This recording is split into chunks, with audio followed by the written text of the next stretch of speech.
안녕하세요, 세력입니다. 2024년 1월 24일 비트코인 및 알트코인 방송을 시작하겠습니다. 오늘 방송에서는 최근에 비트코인 ETF, 현물 ETF가 승인이 되고 나서 가격이 빠지고 있는데요. 이 빠지고 있는 것에 대해서 의아해야 할 분들도 있을 것 같고, 다들 이제 비트코인 ETF가 승인이 되면은 가격이 올라갈 것이다 라고 생각하시는 분들이 굉장히 많았죠. 그렇게 말씀하시는 분들도 많고. 근데 유독 비트코인 ETF가 승인이 되면은 가격이 빠질 것이라고 말한 유튜버가 있었는데 그게 누굴까요? 예, 바로 저입니다. 근데 뭐 맞은 건 맞은 거고 어떻게 딱딱 이렇게 맞출 수가 있는가? 이런 판단이 어디서 나올 수 있는가? 그런 것들을 좀 이야기를 해보려고 해요. 그러니까 보면은 뭐 제 입으로 말하기 좀 그렇지만 딱딱 잘 맞출 때가 많았죠. 뭐 이런 구간 또 상승하기 전엔 또 상승할 것 같다라고 또 이야기를 하고 또 저점을 잡아버리고 고점을 잡아버리고 또 저점을 잡아버리고 근데 이게 가능하면 사실 투자 시장에서 굉장히 이제 편하게 투자를 할 수가 있게 되는데 그럼 뭐 세령님은 대체 어떻게 이거를 할 수 있는 것이냐라고 했을 때 저도 물론 100%라는 건 없어요. 투자를 뭐 100% 미래에서 온 것도 아니고 딱딱 계속 맞출 수는 없습니다. 저도 아마 계속 맞추다가도 어느 순간에 한번 뭐 크게 틀릴 때가 있을 수 있어요. 뭐 과거에도 뭐 그런 적이 뭐 없다고 말할 수 없고요. 그치만 그치만 이게 어떻게 가능한가에 대해서 좀 이야기를 해보려고 합니다. 현물 ETF 승인되고 19% 빠졌다. 이거는 아마 시장 상황을 보면은 모든 분들이 다 아실 것 같고 최근에 댓글로 이렇게 달렸어요. 세력 방송 오래 했는데 역시 잘 친 후 비트코인 ETF 승인 어떻게 될까? 반감기 대폭락 없다. 네, 이건 비트코인 ETF가 승인되기 직전에 올렸던 걸로 제가 기억이 나는데, 아니면은 뭐, 바로 승인되고 나서 올렸던 것 같기도 하고, 1월 11일 날 올렸던 영상이에요.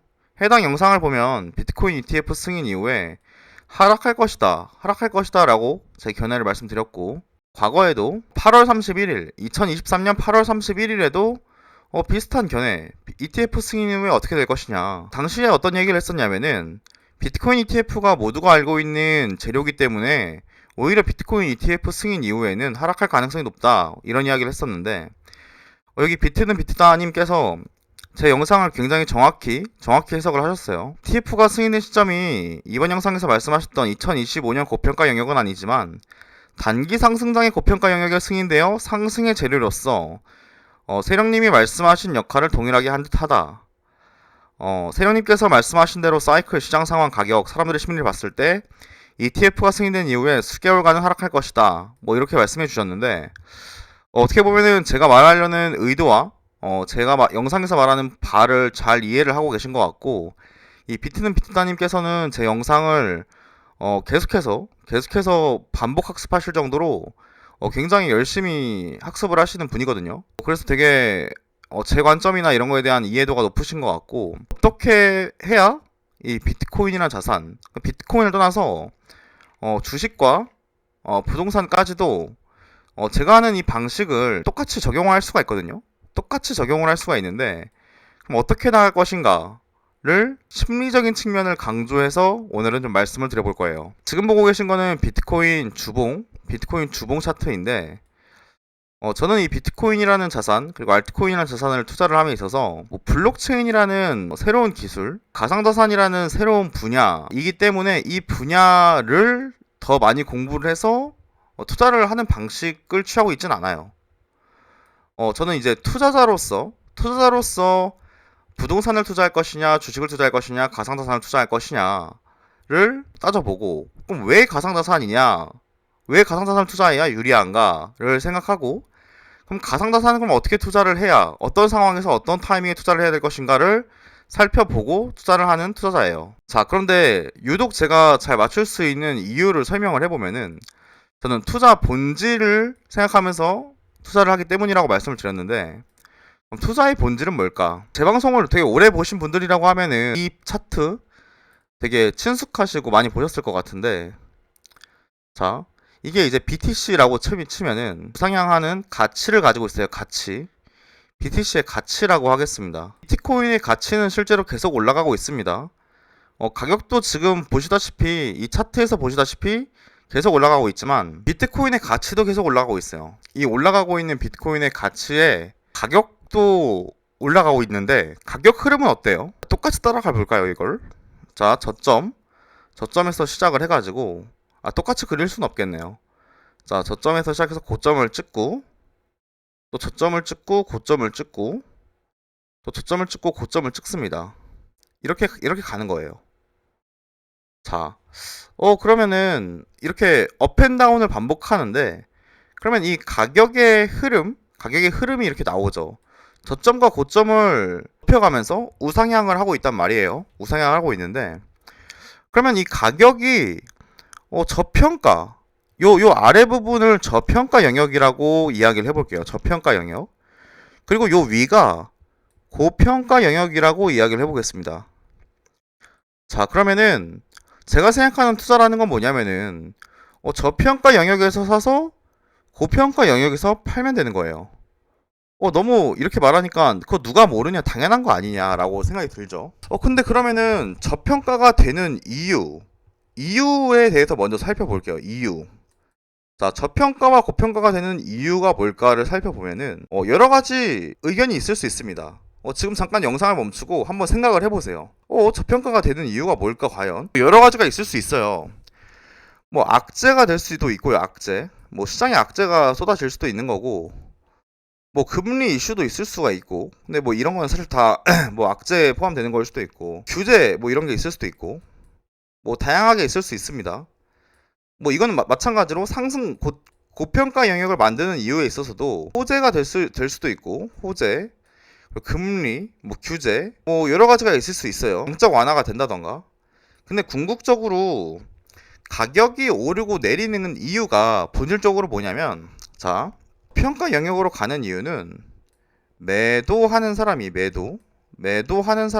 매수하는 사람보다 많으면 돼요. 자, 저평가 영역이 만들어지는 이유는 매도하는 사람이 매수하는 사람보다 많다. 이 이야기가 뭐냐면 되게 중요한 얘기거든요. 매도하는 사람이 매수하는 사람보다 많다는 이유는 뭐냐면 매도를 참을 수가 없는 거예요. 매도를 참을 수가 없는 상황이기 때문에 저평가 영역이 만들어지는 거거든요. 매도를 참을 수가 없어요. 참을 수가.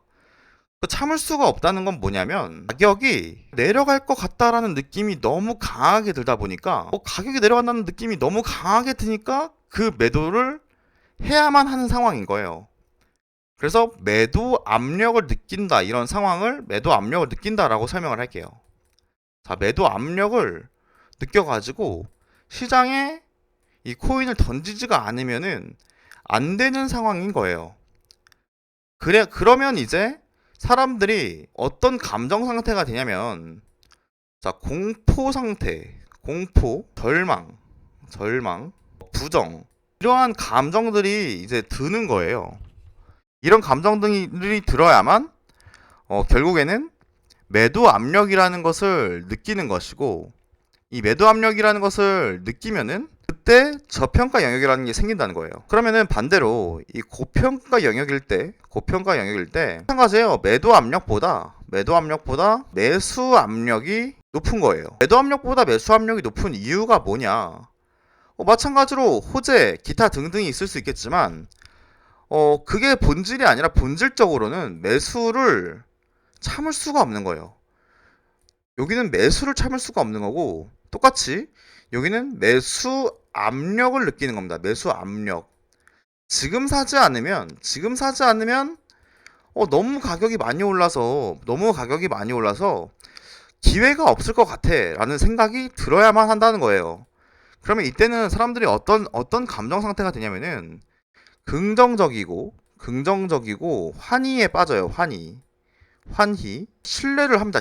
이 자산에 대한 신뢰가 막 넘쳐나요. 이런 게 이제 고평가 영역을 만들어내는 심리 상태, 매수 압력이 생기기 때문 이렇게 보시면 되는데요. 왜 중요하냐면은 이런 심리적 요인과 이 매수 압력을 느끼는 상황이 왜 중요하냐면 가격이 올라가고 내려가는 이유는 엄청 많아요. 무한합니다. 무한해.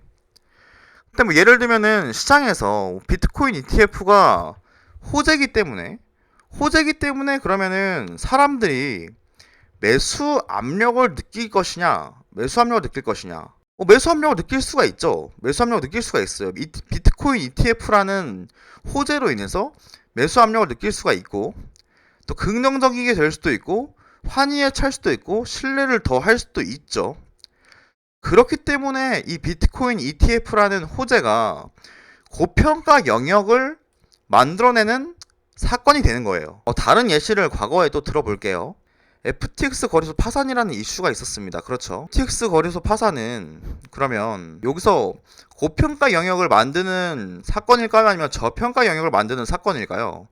자, 배운 대로 똑같이 적용을 해보는 거예요. FTX 거래소가 망했는데 세계에서 제일 두 번째로 큰 거래소가 파산을 했는데 고평가 영역을 만드는 사건이에요? 저평가 영역을 만드는 사건이에요? 매도 압력과 매수 압력 중에 어떤 압력을 만들어내는 사건이죠? 당연히 매도 압력을 만들어내는 사건입니다. 매도 압력을 만들어내는 사건이에요. FTX도 그렇고 루나도 그렇고 매도 압력을 만들어냈을 때 고평가 영역을 만들어내겠어요? 저평가 영역을 만들어내겠어요? 자, FTX 거래소가 파산했을 때 공포를 느꼈겠어요? 아니면은 환희를 느꼈겠어요? 당연히 이제 공포, 절망, 부정을 느끼는 사건이 루나와 FTX 거래소 파산이었다는 거예요. 그럼 이 두 가지 사건이 터졌을 때 저점인지 아닌지는 우리가 알 수 없지만 적어도 저평가 영역으로 나아가고 있음은 분명하다라는 것을 느낄 수가 있다라는 거예요. 자, 사건을 보고 현재 상태를 진단할 수도 있는 거고요. 지금처럼 비트코인 ETF가 고평가 영역을 만들어낼 것이냐, 저평가 영역을 만들어낼 것이냐. 루나나 FTX 사건이 마찬가지로 고평가 영역을 만들 것이냐, 저평가 영역을 만들 것이냐. 이렇게 사건을 가지고 대입을 해서 생각을 해볼 수도 있겠지만 반대로 가격 자체가 많이 오른다는 것, 가격 자체가 많이 오른다는 거는 사람들의 감정 상태를 매수 압력을 느끼게 만드는 요인이 되거든요. 그리고 또 긍정적이게 만들고 환희하게 만듭니다. 이 상태가 되면은 어떤 사건 자체, 사건의 긍정성과 부정성을 다 떠나서 긍정적으로 해석을 하는 경우가 많아요. 반대로 가격이 내려갈 때는 매도 압력을 느끼게 됩니다. 매도 압력. 그러면은 매도 압력을 느낄 때는 감정 상태가 어떻게 되냐면은 부정 상태가 되고요. 부정, 공포 상태가 되고 어떠한 사건이 터졌을 때 그 사건에 대해서 굉장히 부정적으로 해석할 가능성이 높다라는 거예요. 누가? 바로 시장 참여자들이 그렇다라는 거예요. 그럼 시장 참여자라는 건 누구냐? 시장 참여자는 우리 같은 개미가 될 수도 있고요. 개미, 기관, 미디어, 기타 등등 고래도 될 수 있습니다. 고래도. 시장 참여자들이 느끼는 심리가 결국에는 이렇다라는 거예요. 이게 뭐 기관이라서 다르다. 뭐 돈 많은 기관이면은 뭐 굉장히 모두가 돈 벌 것 같잖아요. 지금 비트코인 ETF 현물 승인 이후에도 기관들의 움직임이 다 다르거든요. 파는 사람들도 있고 사는 사람들도 있어요. 근데 파는 기관들 중에서는 그레이스케일 자산운용사가 있습니다. 그레이스케일 자산운용사는 어떤 회사죠? 그 회사는 아주 옛날부터 비트코인을 매집하고 굉장히 초기에 선점한 회사잖아요.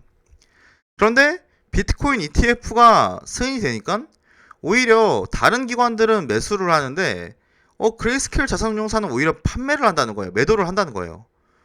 그러면 이게 왜 그럴까를 살펴보면은 이 투자 시장에서 일어나는 일과 완전히 똑같다라는 거예요. 완전히 똑같다.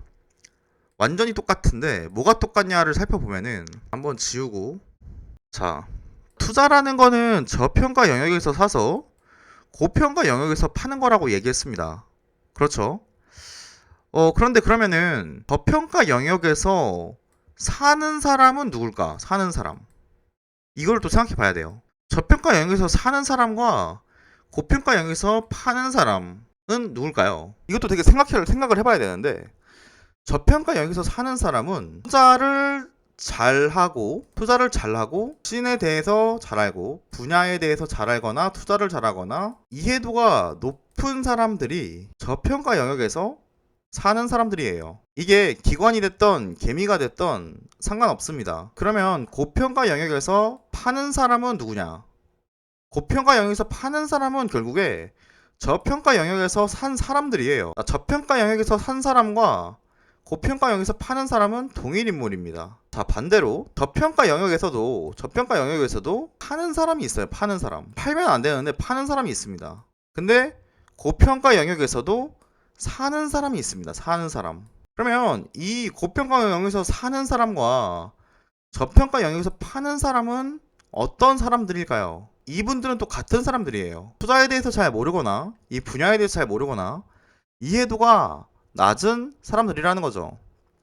그러면은 기관들이긴 하지만 그레이스케일 자산운용사는 기관들 사이에서 이 분야에 대해서 잘 아는 사람들이에요? 아니면 모르는 사람들이에요?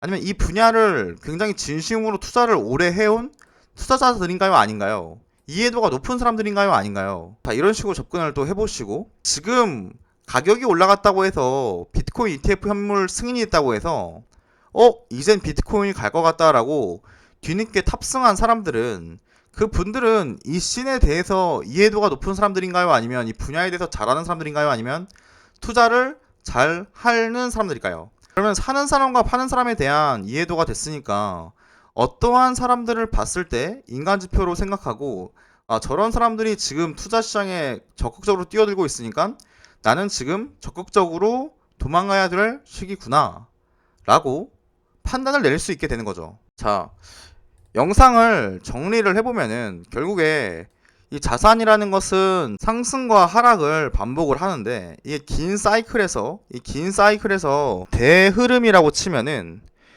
요 안에서도 작은 사이클들이 존재합니다. 작은 사이클들이 존재를 해서 가격 흐름이 변동성이 계속 있어요.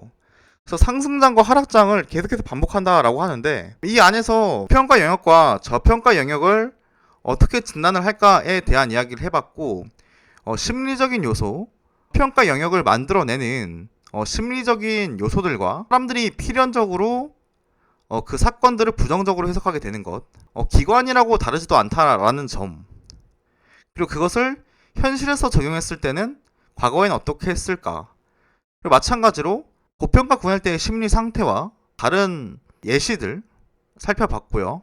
그리고 저평가에 사서 고평가에 판매하는 사람들은 어떤 사람들인가, 이 사람들은 같다라고 했어요. 그리고 고평가에서 사서 저평가에서 파는 사람들은 또 같은 사람들이라고 했습니다. 이러한 어떤 사람들의 특징들을 종합해서 인간지표로 삼아 투자에 잘 활용할 수 있다 라고 이야기했죠. 예, 오늘 방송이 굉장히 제가 이 가상자산 투자를 하면서 굉장히 중요하게 생각하는 포인트, 물론 이게 한 영상에서 다 담을 수는 없어요. 제가 생각하는 투자라는 거는 지금 말한 심리적인 요소 들을 비롯한 시장 참여자들의 상황을 읽어내는 것이 정말 가장 중요한 요소 중에 하나라고 저는 판단을 내리고 있고, 이것 말고도 뭔가 역사를 학습을 한다던가, 큰 맥락에서의 역사를 이해한다던가, 다른 자산을 이해한다던가, 투자에 대해서 뭐 사이클을 이해한다던가, 뭐 종목적인 측면도 있을 것이고, 뭐 차트, 뭐 기타 등등 여러 가지 것들이 있겠지만, 큰 틀에서의 어떤 방향성을 진단할 때 제가 가장 중요하게 생각한 요소니까, 제가 제 영상을 보시는 분들은 뭐 잘 느끼시겠지만 방향성을 예측할 때 제가 굉장히 중요하게 보는 요소이기 때문에 분명히 이 영상이 도움이 될 것이라고 확신을 합니다. 여러 번 돌려보셔서 다 본인 것으로 소화하시길 바라겠습니다. 네, 오늘 영상은 여기까지 진행하도록 하겠습니다. 끝까지 시청해주신 모든 분들께 진심으로 감사드립니다.